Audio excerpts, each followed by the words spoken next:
One. Welcome to HBTV. I'm Harry Binswanger, the HB in HBTV.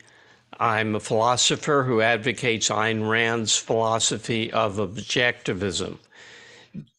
Jean Maroney Binswanger, my wife, is unfortunately unable to attend today as advertised, but she gave me notes to use in answering the two questions that are particularly directed to her.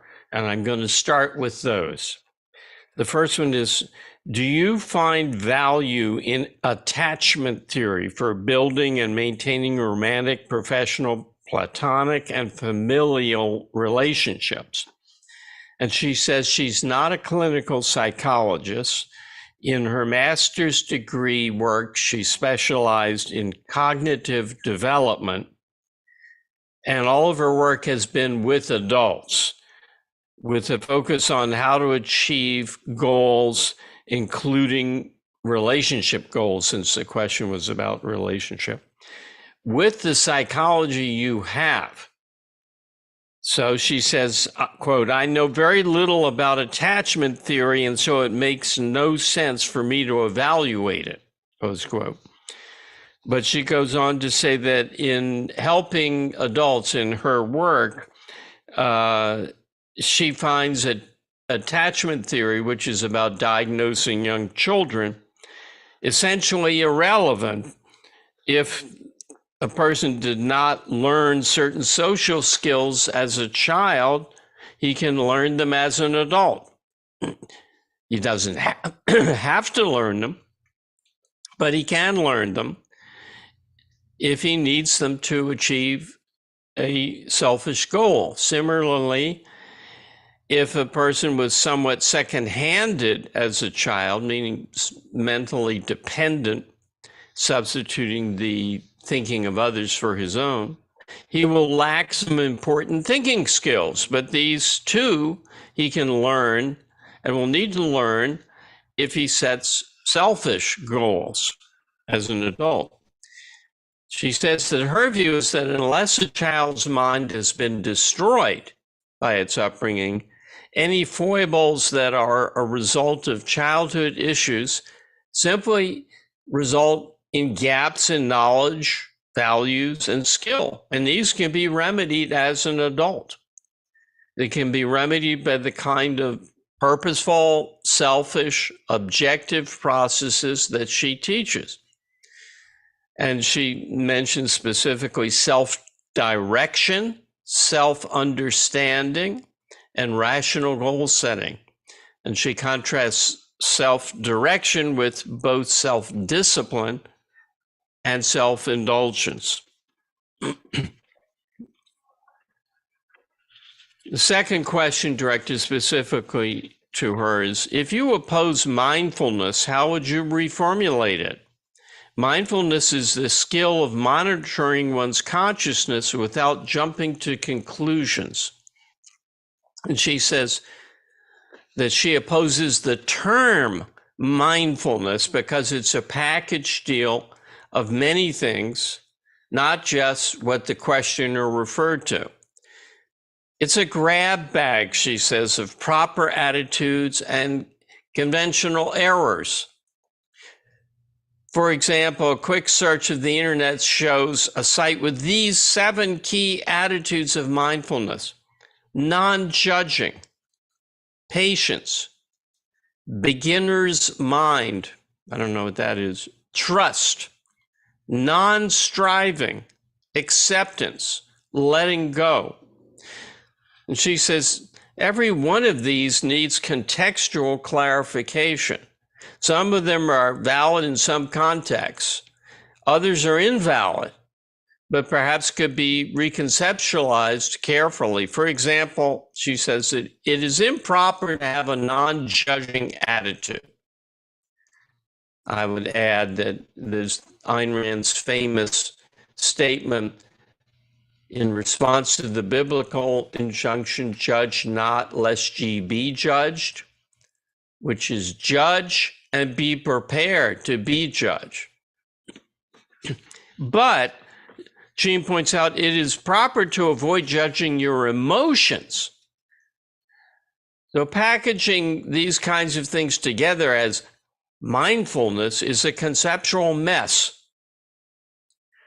And finally, she refers to a conference panel on burnout she did a few years ago, where she acknowledges that many people have gotten value out of books on mindfulness, but says this is likely due to the fact that some of the concrete advice is valid, even if it is conceptualized in a vague and confusing way. That doesn't mean the concept of mindfulness is a proper concept. So those are the two that were specifically directed to Jean. There's one that came in recently, which I think is very interesting, and I'm not sure I can give it the proper answer it deserves, but I can certainly make a start. It said, suppose I'm given $100 million, but that's a good start, by Tesla to fix the alleged ethical dilemma which driverless cars and accidents to fix the alleged dilemma with driverless cars and accidents. Drive into Granny on the crossing or smash into the wall, etc. If you get that. From a rational, selfish position, where would you begin? And he adds, according to someone heavily involved in Silicon Valley, this is what is holding back the tech as they obsess about accidents and the common good. Where would I begin as a rationally selfish person? With objectivity. There's no possibility of building into the software some kind of rational calculation about the value of another person's life versus the value of the driver's life. It's not an issue of the common good. It's an issue of everybody lives their own life, and other people's lives are not an intrinsic value. They're value to the people who are leading those lives. And there's massive context dropping in this question. But perhaps before I get to that, I should say the default position is don't harm the driver. Or I guess it isn't a driver. Don't harm the car that's got the software for automated driving in it. Now, if you can formulate a criterion where there would be some minor damage done to the car, a bent fender, but it would avoid hitting a human being or even an animal, I would favor building that in. But the question is, how does the software know what's going to happen? And how does it even know if it's a human being? It probably can distinguish or will eventually be able to distinguish human beings or even animals from inanimate objects.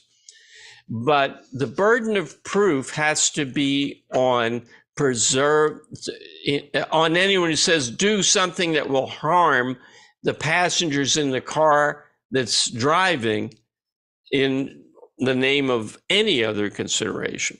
Now, the context dropping here is enormous, and it's ridiculous to hold up driverless cars, or what do they call it, autonomous vehicles for this. The context is the more autonomous vehicles there are, the more the accident rate drops radically. You probably saw the video from a couple of years ago about a driverless car that took the video, hit somebody who was crossing the street at night, wheeling a bicycle and not looking at the oncoming traffic. So you have to ask, what is Granny doing that puts her in harm's way? She's doing something wrong, presumably. But that's not the point. The point is, let's say the current number of traffic accidents is about 30,000 fatalities a year. So that's going to drop with the widespread acceptance of driverless vehicles to 500 a year or 100 a year. So tens of thousands of lives are going to be saved every year because you won't have the problem of drunk drivers. You won't have the problem of people falling asleep at the wheel. You won't have the problem of inattention. Yeah, and there'll be some accidents that maybe wouldn't have occurred if there had been a driver in the vehicle, but they are way outweighed by the lives saved. So in that context, this should not be delayed 1 second, and delayed from silly considerations of do you smash into the wall or hit granny. That is not a reason to stop saving lives immediately. So we need this software in the cars. However it's set, if you set it to save granny and kill the occupants, okay, you're going to save a lot of lives. And the manufacturers of the, I think that would be the wrong choice, but it'd be better than letting people go on getting killed by drunk drivers and people falling asleep at the wheel and stone drivers and people with no judgment and so forth. So my two answers are: get the damn software working in the cars as soon as possible. And second, other things equal, preserve the lives and safety of those in the vehicle with the software for automated driving. But this is part of two errors that are widespread today. One is that ethics is concerned with trolley problems. You know the term trolley problem? I think it was Philippa Foot, who was a professor I had, who I like, has many good things to say, who raised first the problem of what if you're at the switch when a train can be sent to on one track or the other track, and on one track, so many people will be killed, and on another track, so many other people will be killed. What should you do? There's no answer to that. There's no moral answer to that, and ethics is not concerned with that. Ethics is concerned with normal life, not with emergency situations. Read The Ethics of Emergencies in The Virtue of Selfishness by Ayn Rand. So one thing is that the obsession with these crazy problems that might occur once in a great while is wrong. There is no real answer except objectivity, when to the extent you can even import that into this situation. And second of all, that's not what life is about. And that's not what automated driverless vehicles are about. The other is the holding back of progress in life-saving technology because we're not omniscient. So the FDA routinely kills people because they want more clinical tests. They want to be absolutely sure in advance that this pill or this treatment is both safe and effective. The fact that 40 people took it and it removed their cancer and they had no side effects, to them, well, that means we now need to conduct a bigger trial. No, let people take it. If it has a dramatic, huge effect with no side effects, well, first of all, there's no justification for stopping people from taking anything. Snake oil, rat poison, anything they want to put into their bodies, it's their bodies. And if someone's willing to sell it to them, they should be allowed to do so. But even if you don't grasp that point, there's no justification for demanding clinical trials of things that have a dramatic effect on a normal population where it's been tried out for, 20, 50, 60, 80 people. That's plenty if you get a dramatic effect in something that is previously fatal. So it's the same error there, you see? It's like, well, we don't know that it's perfect. We don't know that everyone will be helped. We don't know that won't be these unusual cases where granny will be hit or somebody will have an allergic reaction to this thing. So let's not save any lives. Let's wait until we can't be blamed if something goes wrong. It's horrible.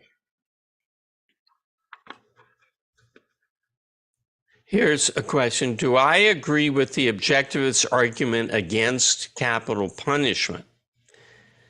Do you think a convicted murderer deserves death? And if so, why?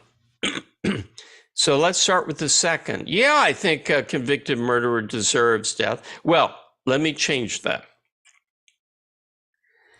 A murderer deserves death.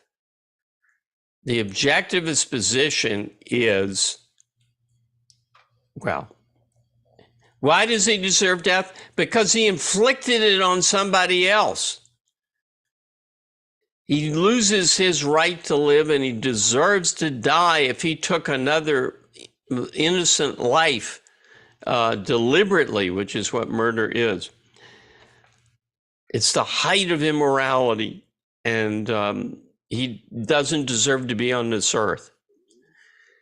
The objectivist argument is just because he was convicted doesn't mean we know he really is the murderer. So you would have to have a very strict standard of proof, higher than in normal cases, if you were to decide that merely because the jury convicted him, he is in fact a murderer. And the proof that that's correct, that you can't assume just, well, the jury found him guilty, so he must be a murderer, is the Project Innocence, I think it's called, where they use DNA evidence. And hundreds of people who are on death row have been found to be innocent and released because better evidence appeared showing that they were not guilty. Now here, as opposed to the other, it sounds like I got a contradiction because I just said, well, don't look at the weird cases, look at the normal cases. But here you have a great alternative, which is life imprisonment. Now, if a person really is a murderer, life imprisonment in a way is worse than death because he hates existence and he hates himself. That's what makes him a murderer. So he doesn't want to live. That's the moral of Atlas Shrugged. The evil people do not value their own lives and they don't like themselves. They don't have self-esteem.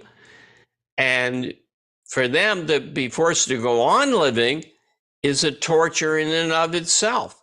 So it's not like, well, since we can't be perfect, we're going to let everybody go. The question is capital punishment versus life imprisonment. And given the possibility of a mistake, which you can't make up for if you execute the person,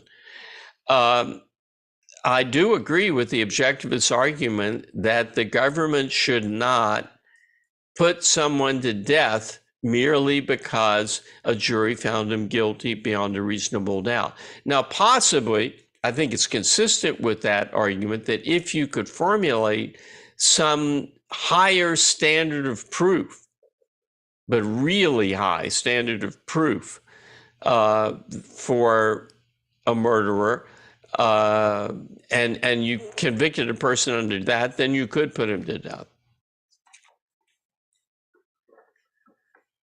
Does the Comprachicos educational system, and I'll explain what that is, damage people's ability to distinguish metaphysical reality from social metaphysics?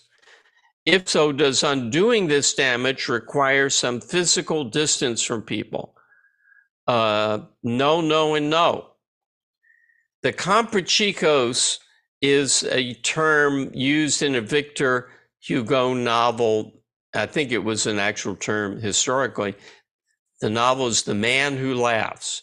And the Comprachicos bought or stole infants and raised them as freaks, like raised them in a young child in a jar that would make him grow into the shape of the jar, and he would come out looking like a human jar.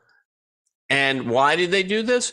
Because it amused kings and courtiers to have freaks among them in the to exhibit in the court. So it's a horrible, monstrous evil.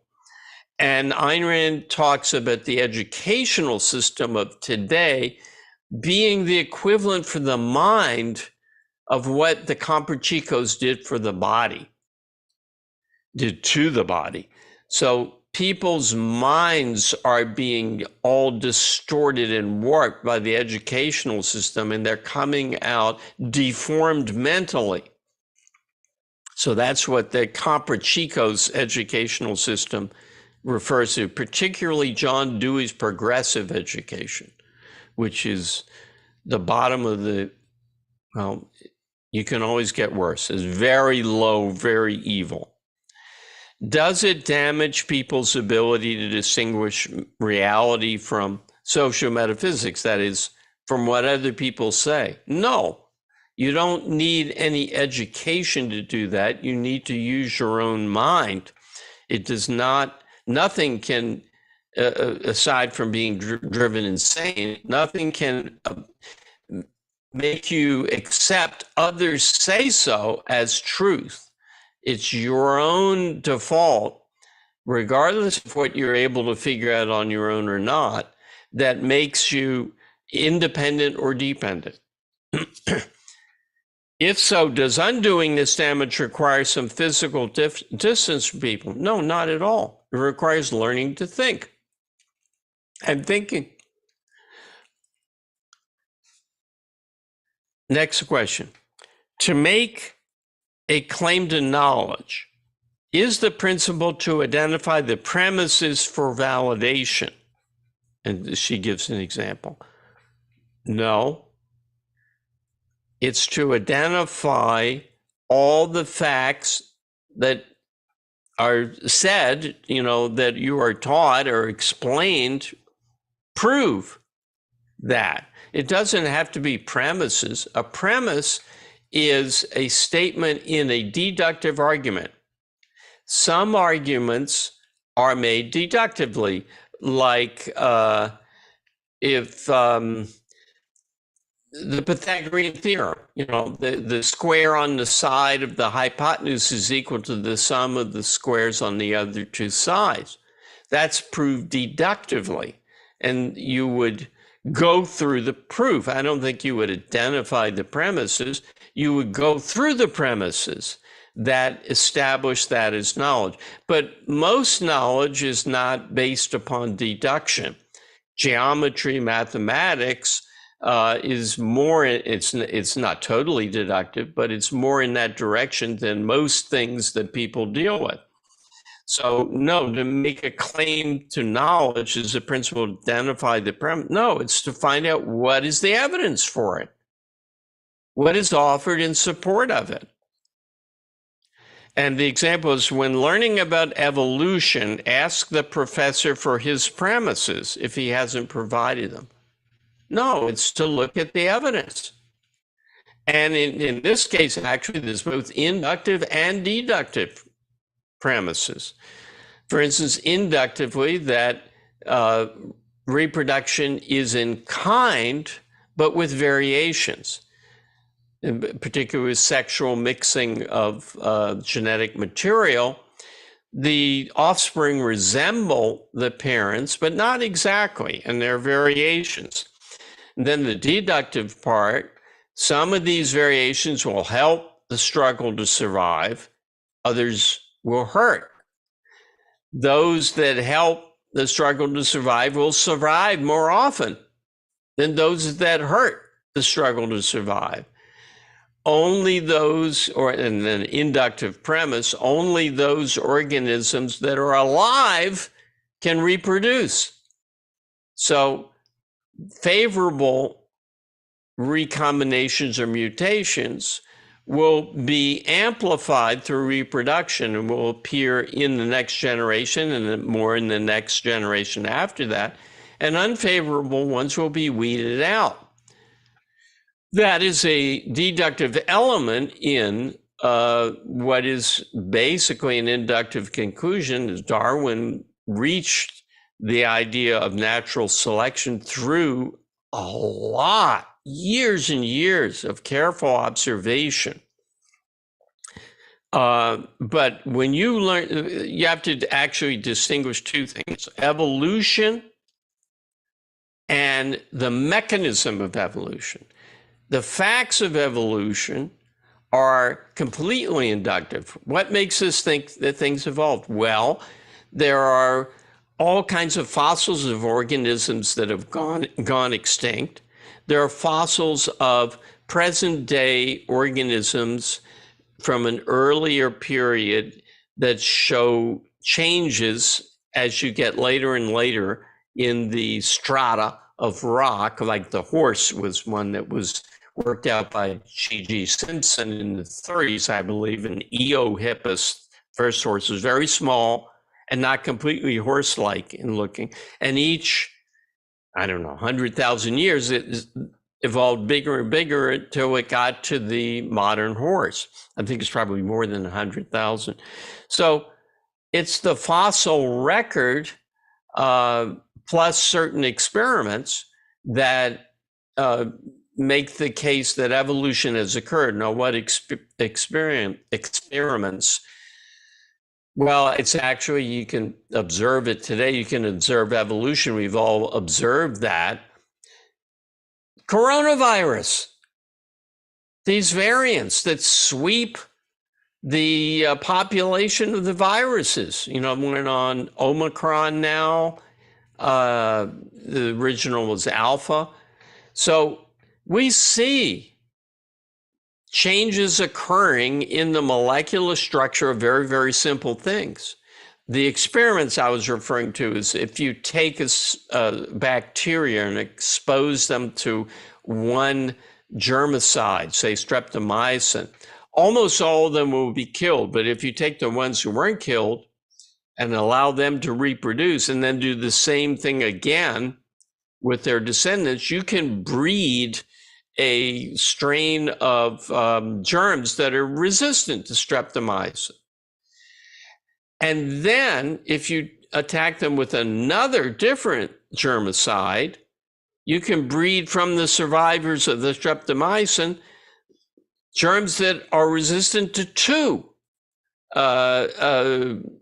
antibiotics or germicides that would have, either one of which would have killed that kind of germ before you selected for the resistance to that particular chemical. So you get a fantastically unlikely and not naturally occurring kind of organism, one that's resistant to two different kinds of antibiotic, and you don't find that in nature.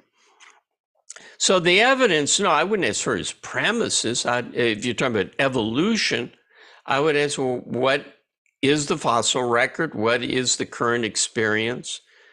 Ask about the British peppered moth. But he should be teaching you this. If he's not teaching you this, he's not teaching and explaining his subject matter. Premises is a funny word to use there. Here's one that I like to answer. What is the cause of the homeless? Is this a purely medical cause, the result of philosophy, The mixed economy or some combination of the three? Well, it's philosophy and only philosophy, because philosophy creates the mixed economy. The mixed economy is not a combination of bad philosophy and something else. It's a flowering of bad philosophy. A flowering, a stench of bad philosophy. What is the cause of the homeless? Leftist politics. And I don't mean it's driving them to the street, although that does happen. I mean that these people were considered bums before leftist politics labeled them as the homeless, which is an invalid concept. Just as mindfulness is a package deal, the homeless is worse than that. It's an anti-concept. The homeless suggests, well, there's people with cancer, and there's people who get hurt in car accidents, and then there's the homeless. It's just something that happens to them. This is not true. There's no category of people, the homeless, for more than about a month. We had hurricanes here in Florida, like Ian, that took away people's homes and destroyed them, particularly on the barrier islands like Sanibel. They had to make other arrangements to live. They didn't just suddenly join the ranks of the homeless. There were people whose homes had been destroyed and had to move in with relatives or buy hotel rooms space or rely on private charity. And then they started rebuilding their lives and finding a new place to live. So it's not a condition like cancer, which just strikes you and puts you into a category. A few people are in natural disasters that temporarily deprives them of a place to live. That's not the homeless. And is it a purely medical cause? I think of the people who decide, I'm going to live on the sidewalk, I mean, it's not exactly a conscious decision, but the people that are thought of as the homeless, people who don't have a home and aren't doing anything to get a home, those, in my view, are due to two things: immorality or insanity. There's no rational reason that a normal person would be living on the sidewalk and not doing anything except begging to continue doing that. And a lot of these people don't even beg. I lived most of my life in New York City, where we saw these people on the sidewalk. Most of them were insane or destroyed, were, psychotic. When I say insane, the preferred word is psychotic, or suffering from a break with reality, and or were on drugs, and or were just bums. And you can make a good living begging on the streets of Manhattan, unfortunately, so they were encouraged. Now, the swelling of the ranks of people living on the street occurred with the deinstitutionalization movement. Do you know what that is? The theory was, well, insanity is a social construct. They have an alternative reality, the people in mental institutions. We shouldn't be keeping them here locked up. Remember, one flew over the cuckoo's nest? So there was a big movement in sanatoriums to take people out and put them in the community. So, and I'm talking like 3/4 of the people in certain institutions were shoved out of the door, and they became the homeless. I could tell you about Screaming Judy, who lived a couple of blocks from my apartment. So I know these people, at least the ones that are living on the sidewalk, which is what I'm talking about. Anybody can particularly say an immigrant who hasn't got any savings, can lose their home due to things beyond their control. That's very rare, but that does happen. But then that person does something about it, works, earns money, starts paying rent, finds someone who contribute to their staying off the streets for a while, and then gets up on their own 2 feet. Here's an interesting fact. Around the late 19th century, early 20th century, the Lower East Side was filled with tenements, and poor people were crowded into tough conditions, not really that horrible. And I say that because I visited the tenement museum in Lower Manhattan, which is one of the places kept as a memorial to these immigrants who came in and went into these tenements.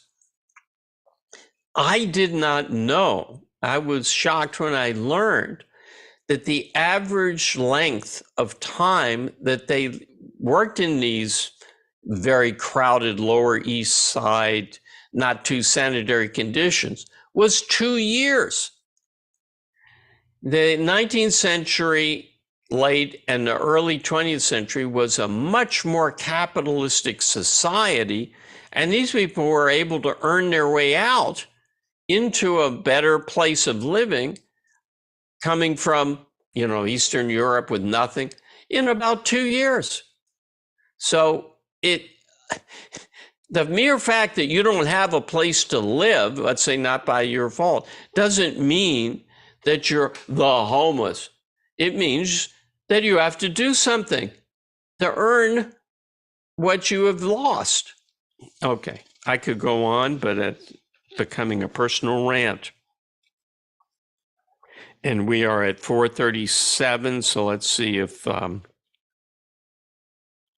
I just want to answer one more, and then I can do I'll do the others either next week or the week after. Someone asks, Harry, am I right in seeing your PhD thesis, which is available as this book, as a solution to the materialism-idealism debate by identifying consciousness as an emergent property? And do you see the confusions in modern physics as relating to this in some way? No. My book is the biological basis of teleological concepts. And it's about why it's proper to say that non-conscious beings such as plants, who are still living organisms, have goals or are goal-directed in they don't have conscious goals, they don't have purposes, as I use that term. But a plant turns towards the sun because it's beneficial to them. A rock rolling down a hill, which is not living, does not go to the bottom because that's good for it. Chances are it'll get smashed up on the way down, if you want to call that bad. It really is neither good nor bad. But it moves randomly in response to the forces operating. But living organisms generate their own action, and natural selection dictates that over time, the actions that will be in the population are those that benefit its survival. So that's what my thesis was about. It's not about materialism versus idealism, which is the debate that Objectivism would call the primacy of existence versus the primacy of consciousness. Actually, both materialism and idealism are wrong. That's a false alternative, but the real debate is over that. It's about the nature of consciousness. So no, it has nothing to do with that. It assumes the primacy of existence from the get-go. By identifying consciousness as an emergent property, I've come to think, I do use the term emergentism, an emergent property in the thesis, but people overestimate what you can do with that. Emergent properties are real but it doesn't solve any question to call something an emergent property. It isn't like, oh, now we know what consciousness is, how it arises from matter because it's an emergent property. No. Do I see the confusions in modern physics as relating to this in some way? Well, it relates to the primacy of consciousness because the confusions in modern physics center around, at least on the quantum level, the Copenhagen interpretation of quantum phenomena, which says consciousness creates the identity of the position and or a momentum of particles. I gave a talk on this way back in 1985 at a conference, and to prepare for that, I interviewed the head of the physics department at Columbia, which was my own graduate school. So I think his name is Gerald Feinberg. It's been a while. And he said, and this is a direct quote, almost all physicists today would agree that an electron doesn't have a position and a momentum until we measure them. How do you measure something that's not there? So that's a Copenhagen interpretation that the collapse of the wave function is due to measurement, and measurement, if it can only be can be distinguished from other interactions only by the presence of consciousness. So you know about Schrodinger's cat. So yes, that is the primacy of consciousness. And you know who opposed that? Albert Einstein. He was quite right. He thought that this was a terrible viewpoint to bring consciousness into physics as something that changes things. The whole point of saying existence exists, the whole point of saying existence has primacy over consciousness is that perceiving something does not change it. You become aware of it, and that doesn't change it. It is what it is. It has its own identity. All right, there's 2 or 3 other interesting questions, which we'll take up in a future session, but we're kind of over time as it is. So thank you very much for attending, and I hope I see you next week. Goodbye.